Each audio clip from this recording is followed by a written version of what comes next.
Hola, bienvenidos a esta inmersión profunda que hacemos hoy. Nos vamos a meter de lleno en una historia que, aunque es bastante reciente, la verdad ya parece una leyenda del fútbol.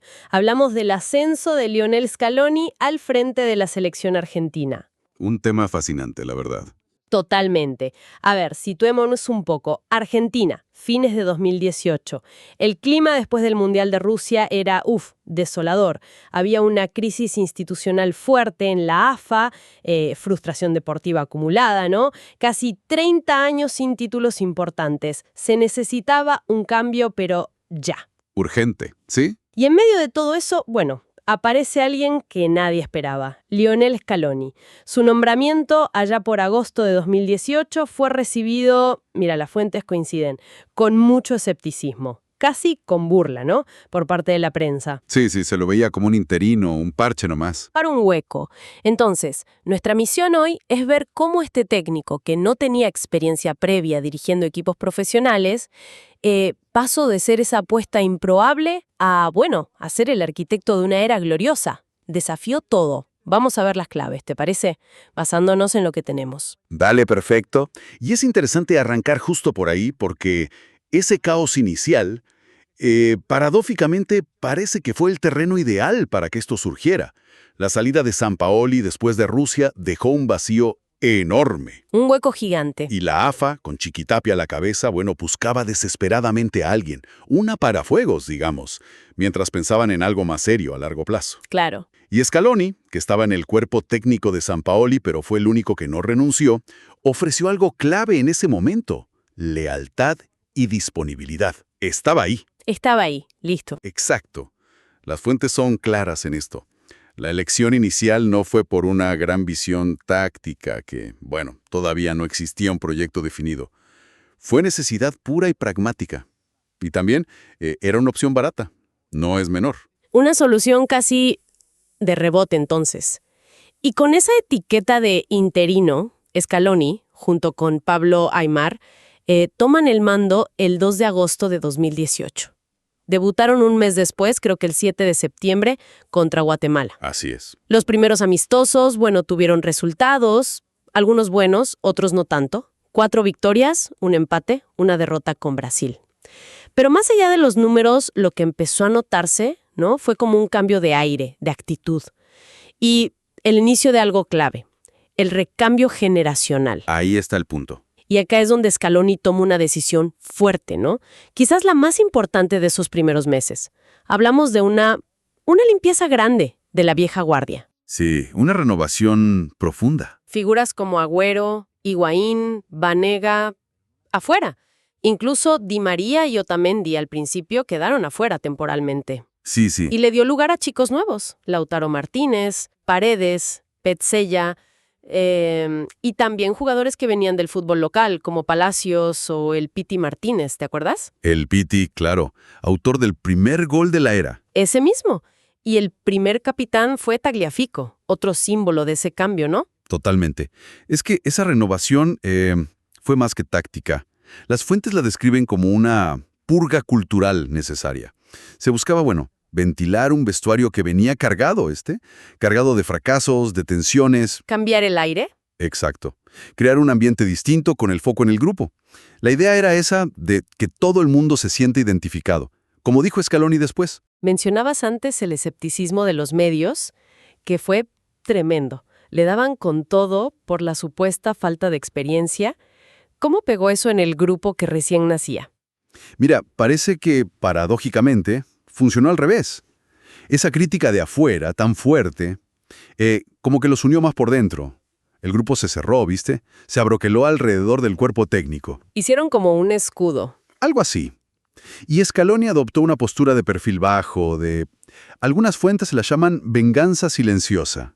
O sea, enfocarse solo en laburar, día a día, sin meterse en peleas mediáticas. Trabajo y silencio. Tal cual. Y esa mezcla de resultados, digamos, aceptables, y esa energía nueva, terminó convenciendo a la AFA para dar un pasito más. El 29 de noviembre de 2018 lo confirman en el cargo hasta la Copa América 2019. Ahí ya no era interino formalmente. Claro, Todavía no era un respaldo total, era condicionado al torneo, pero fue un voto de confianza importante. Le dio algo de aire al proyecto para seguir. Y en cualquier proyecto de la selección argentina, obviamente, la figura de Messi es central. ¿Cómo fue ese manejo al principio? Con Scaloni recién llegado y Messi, bueno, viniendo del desgaste de Rusia. Ese fue otro momento, bisagra diría yo. Las fuentes cuentan de una charla muy, muy franca entre Scaloni, Aimar y Messi. Le explicaron la idea, que ellos asumían como interinos, y que en esa primera etapa no lo iban a convocar, para descomprimir un poco todo. Una decisión fuerte también. Sí, pero parece que ya había una buena relación de antes, y eso ayudó mucho. ¿Y Messi cómo reaccionó? Se dijo que fue bastante bien, ¿no? Sí, la verdad que sí.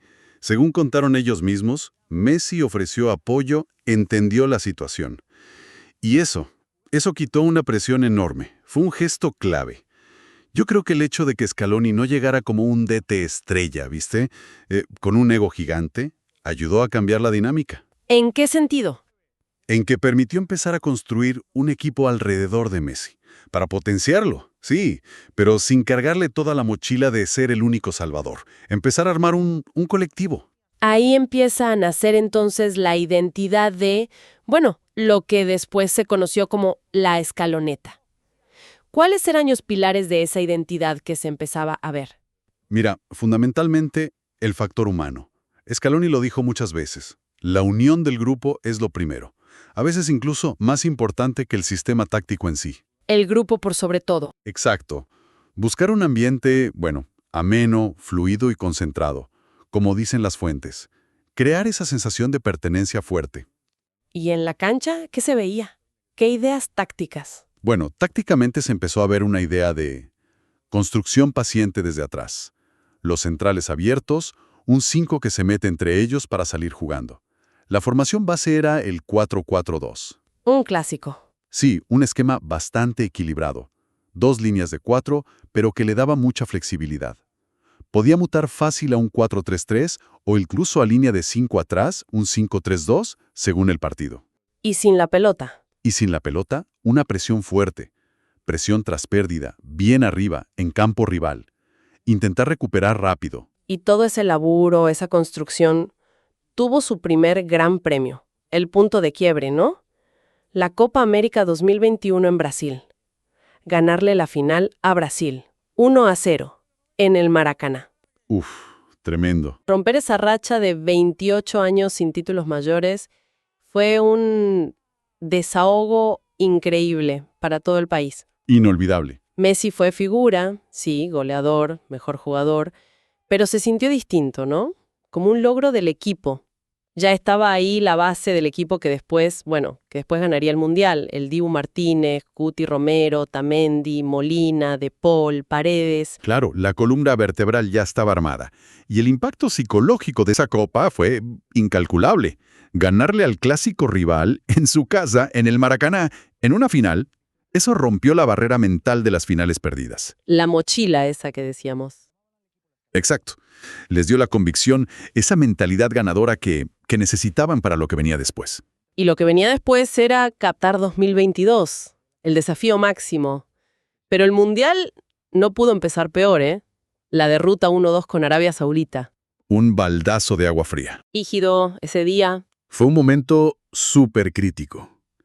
La pregunta era, ¿cómo iban a reaccionar el equipo, el cuerpo técnico, ante un golpe así, de entrada? ¿Y la respuesta? Fue inmediata. Autocrítica y pragmatismo. Scaloni y su gente reconocieron que había que ajustar cosas. Las fuentes destacan mucho eso, la capacidad de reacción rápida, esa resiliencia del grupo, que se puso a prueba desde el día 1. Y vimos cambios enseguida para el segundo partido contra México, que se ganó 2-0. Se cambió el esquema a un 4-4-2 y entraron jugadores que fueron clave después. Exacto. Ahí entraron 3 jugadores que fueron como las palancas que cambiaron la dinámica. Enzo Fernández, Alexis McAllister y Julián Álvarez, que Julián se afianzó de titular a partir del partido siguiente, con Polonia. Sobre todo, mostró una inteligencia táctica bárbara, jugando más por adentro desde la izquierda. Y Julián Álvarez, su aporte fue mucho más que los goles, ¿verdad? Totalmente. Lo de Julián fue clave tácticamente. Su presión, constante, incansable, arriba. Fue descrita como lo que liberaba a Messi del trabajo sucio, ¿viste? Claro, le permitía a Messi no desgastarse tanto en eso. Exacto. Permitía al equipo presionar alto sin quemar al capitán, conservar su energía para los momentos clave. Julián fue como un delantero con alma de primer defensor. Impresionante. Y esa capacidad de ajustar no paró ahí. Durante todo el Mundial, vimos una Argentina que cambiaba mucho tácticamente. Ahí se vio para mí la mayor virtud de Scaloni y su cuerpo técnico. Esa adaptabilidad, casi camaleónica, como lo llamaron algunas fuentes. No se casaron con un solo sistema. Dieron ejemplos. Por ejemplo, contra Países Bajos en cuartos, hicieron una táctica de espejo. Pusieron un 5-3-2 para igualar el esquema de ellos y anular a sus carrileros, que eran muy peligrosos. Molina y Acuña fueron figuras ese día. Me acuerdo. Partidazo de los dos. Y después, contra Croacia en semis, otro cambio. Volvieron al 4-4-2 pero con 4 volantes bien centrales. Paredes, De Paul, Enzo, McAllister. ¿Para qué? Para llenar la mitad de la cancha y pelearle el mediocampo a Modric, Kovacic, Brozovic. Dominar esa zona. Una lectura de cada partido impresionante. Totalmente.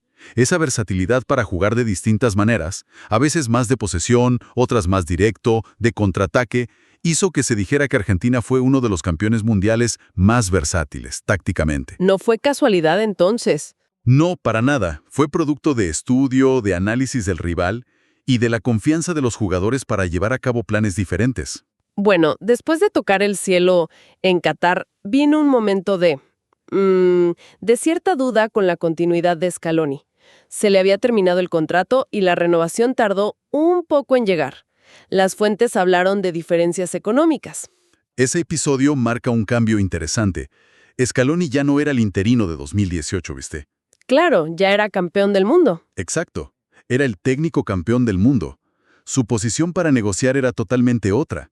Estaba reclamando un reconocimiento, lógico, acorde a lo que había logrado. Ya no era solo la lealtad del principio, era la consolidación de un proyecto deportivo de primer nivel. Finalmente, en febrero de 2023, se pusieron de acuerdo en París. Scaloni renovó hasta el Mundial 2026. ¿Qué significó esa renovación, más allá de que siguiera él? Significó la consolidación total del proyecto de selecciones nacionales. No era solo asegurar al técnico campeón, sino reforzar toda la estructura, incluyendo la conexión con las juveniles, como la sub-20 de Mascherano. Le dio una perspectiva de largo plazo al asunto. Y el equipo siguió respondiendo en la cancha. Vino la Copa América 2024 y otro título. El tercero en 4 años. El número 16 para Argentina a nivel continental. Una final durísima contra Colombia, 1-0. Muy sufrida esa final. Sí, y esa final también mostró que había recambio, ¿no? El gol lo hace Lautaro Martínez, que entró desde el banco, después de una jugada que la empiezan otros suplentes como Paredes y Lo Celso. Efectivamente. Ganar esa Copa América demostró que lo de Qatar no había sido, una casualidad o un pico de rendimiento aislado. Confirmó que el proyecto seguía vivo, que era capaz de mantenerse competitivo, de gestionar el recambio y de seguir ganando. En el ranking FIFA. Y hubo un dato individual que llamó mucho la atención, que parece como que valida todo el funcionamiento colectivo. Te referís seguro a lo de Messi, ¿no? Que terminó por primera vez en su carrera como máximo goleador de las eliminatorias sudamericanas. 8 goles. Exacto. Algo increíble para esta etapa de su carrera. Y jugadores como Julián Álvarez y Lautaro también sumaron goles importantes. ¿Cómo leemos ese récord de Messi dentro del equipo? Es una prueba más, creo yo, de cómo el sistema colectivo de Scaloni logró optimizar a su figura máxima. Cómo gestionando sus esfuerzos, rodeándolo de jugadores que hacían ese trabajo sucio que decíamos. Claro. Y eso le permitió a él concentrarse en ser decisivo donde más duele, cerca del arco rival. El equipo potenció al individuo, y el individuo, Messi, potenció al equipo. Un círculo virtuoso. Buenísimo. Bueno, hemos recorrido todo el camino, ¿eh? Desde el interinato hasta la gloria. Si tuviéramos que resumir, que destilar las claves de este éxito, ¿cuáles serían los puntos principales que surgen de todo lo que vimos? A ver, creo que podemos marcar varios puntos clave. Primero, la oportunidad que nació del caos. Ese perfil bajo de Scaloni al principio, que parecía una debilidad, en realidad fue una ventaja. ¿Por qué? Porque le dio el espacio para hacer esa renovación profunda, esa purga cultural, sin la tremenda presión que hubiera tenido un DT ya consagrado, ¿entendés? Clarísimo. ¿Qué más? Segundo, la prioridad que se le dio al factor humano. La construcción de un grupo fuerte, unido, comprometido. Eso fue la base de todo. Sobre esa confianza se construyó lo demás, incluida esa flexibilidad táctica tan grande. La confianza mutua les permitió probar, adaptarse. El famoso grupo. ¿Qué le dicen? Tal cual. Tercero, la optimización inteligente de Messi. El sistema no lo tapó. Al contrario, lo potenció en su madurez. Lo liberó de algunas cargas y lo rodeó de compañeros que funcionaban para él. El récord de goles en eliminatorias es un ejemplo clarísimo de eso. Bien. ¿Y el último? Y cuarto, diría, un proyecto con visión a largo plazo. Scaloni no armó solo un equipo para ganar un torneo. Construyó una estructura que se sostiene en el tiempo, con recambio, con una identidad clara. Eso aseguró una continuidad que no es nada común en el fútbol de selecciones. Se pasó de la improvisación inicial a un legado que parece sostenible, basado en el laburo, la humildad y la adaptación constante. Es una transformación impresionante, la verdad. Un técnico que llegó casi de casualidad, aguantó críticas durísimas y, a fuerza de coherencia, de trabajo en silencio, no solo ganó títulos que parecían imposibles, sino que restauró la confianza, el sentido de pertenencia alrededor de la selección. Sí, convirtió una situación que era muy precaria en una de las eras más ganadoras del fútbol argentino. Su legado, creo yo, va más allá de las copas. Quizás sea haber demostrado que se puede construir desde la simpleza, desde la honestidad, poniendo siempre al equipo por delante. Nos queda una pregunta ahí, picando. Más allá de los títulos, de las victorias, ¿cuál es el cambio más profundo, el más duradero, que esta era Scaloneta deja en la cultura del fútbol argentino? Y también en cómo vemos el liderazgo en este deporte tan pasional. Algo para seguir pensando, ¿no?